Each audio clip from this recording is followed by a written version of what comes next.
So recently there's been a lot of discussion online about TF2's tone.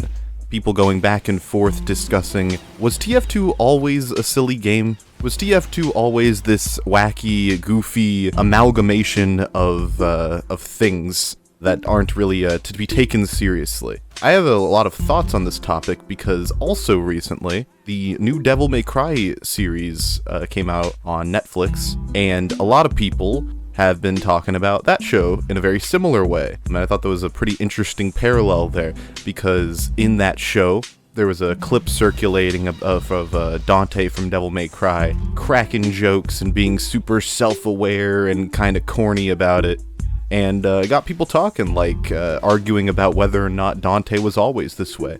And one tweet in particular, I'll try to find it to put it on screen, discussed, is this version of Dante going to convince people that he was always this way, who were just getting into Devil May Cry for the first time? And in hearing this sort of back and forth and reading a lot of this, I'm not a Devil May Cry fan, right? So a lot of this stuff isn't important to me on a personal level, but there are a lot of parallels in that discussion between all of that stuff happening with Devil May Cry series and what's been happening a lot with TF2. Around the same time, Zesty Jesus made a tweet about Pyro, saying that, it's crazy that this version of Pyro, who used to be this kind of psychopathic, schizophrenic killer, has been transformed by the community or by Valve into something much more wholesome and sometimes even very sexual. And, there was discussion about it, people going back and forth about whether or not he was always a goofball or a wholesome character.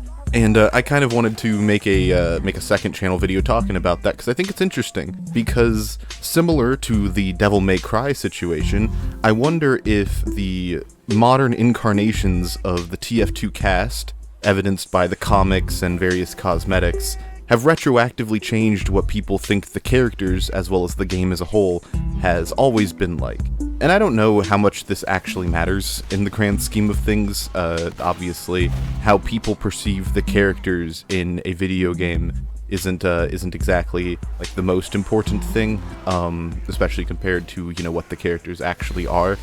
But people really latched on to the identities these characters supposedly have, as well as projecting said identity onto the game as a whole. Interestingly, there are a lot of people saying that not just Pyro, but all of the mercenaries have been silly and goofy, which just isn't true. That's just not correct.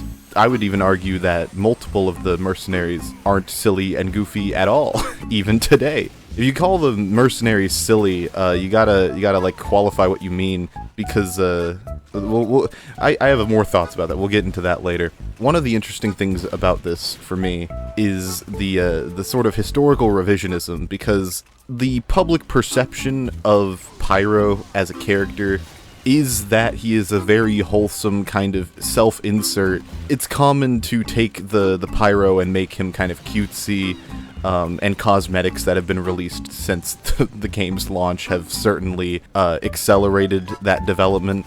But originally, the Pyro was seen much closer to a schizophrenic kind of character. The Meet the Pyro short makes it very clear that Pyro's internal sort of cutesy way of looking at what he does is, if anything, almost a coping mechanism or a way for him to block out the violence and whatever he does. Because burning people alive is seen as kind of inhumane, which might be a bit of an understatement. So it's fitting to have the character who kills people in possibly the most gruesome way out of any of the characters in the cast.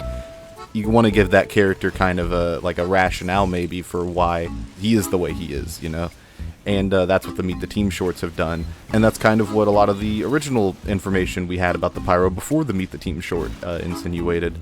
Zesty, in response to a few people, posted this, which I believe is a trading card, and shed some light on who the Pyro is, or rather who the Pyro was, before the kind of heel turn that he experienced as a result of the comics and various other forms of interference. And to that point, the different ways in which Valve and the community have changed the perception and the personality of a lot of these other characters is similar, whereas some of the characters I think were always silly to a large extent, like Heavy and Soldier, but characters like Sniper and Spy aren't really silly at all even today. You can find them funny, but funny and silly aren't exactly the same thing. You can find something funny and it be tonally very serious. Similarly, you can find something that's very tonally silly, not funny, like a clown, for instance. People find clowns scary, despite them being very tonally silly. Something that makes you laugh doesn't have to be silly, and vice versa. So you can find Sniper and Spy funny. I do. I find all of the mercs funny in different ways, but they both take themselves incredibly seriously. Sniper, specifically, is like the inverse of the Pyro, in a sense, because whereas the Pyro doesn't really care about his victims, he does killing in a very inhumane way, Sniper is very, very considerate to kill in a very specific way, and to be kind of honorable about it, as evidenced by his Meet the Team short. This sort of spectrum of seriousness, silliness, and how ruthless each class is on an individual level, also how insane each class is on an individual level, I think that really contributes to the intrigue that each class sort of offers as a character, but I think they often also get kind of lumped together as they're all kind of wholesome, or they're not nearly as insane. They kind of get smoothed out, basically. They lose a lot of their characteristics over time, I think. There was a whole discussion about which of the mercs is the least insane that I remember happening on Reddit, and it offered a lot of very interesting perspectives on how the community views the characters in TF2 versus how a lot of the developers and how the actual story portrays these characters. There's a lot of discrepancies there. That discrepancy is caused a lot by people conflating how funny they find the mercs or how much they identify with the mercs with their actual in-game writing and tonality. Because TF2 is a game where a lot of people insert themselves upon the class that they play due to the large, incredibly vast customization system. While that's cool in one aspect, on the other hand, it leads to people kind of losing that these characters do have established character. They do have established ways that they are, and headcanons, can be harmless, but when it gets into discussions of what was actual history, such as with this Pyro thing, you kind of lose that, and it can be kind of disheartening to lose that, I think. The other thing I wanted to mention about this was a more general point. I think that this is a microcosm of the bigger issue that kind of comes across when art style or aesthetic discourse takes place in the TF2 community, which is that a lot of people don't really know a lot about TF2's development. And I'm not saying I know the most or anything, but I get the impression that there is a lot of TF2's development that no one knows, or very few people know, aside from the developers who were there. And because there is that lack of knowledge, either because of a deliberate lack of research or because people don't have the information, it leads to people kind of making up their own thing. You see this a lot with discussions about, what hats do and don't fit the art style.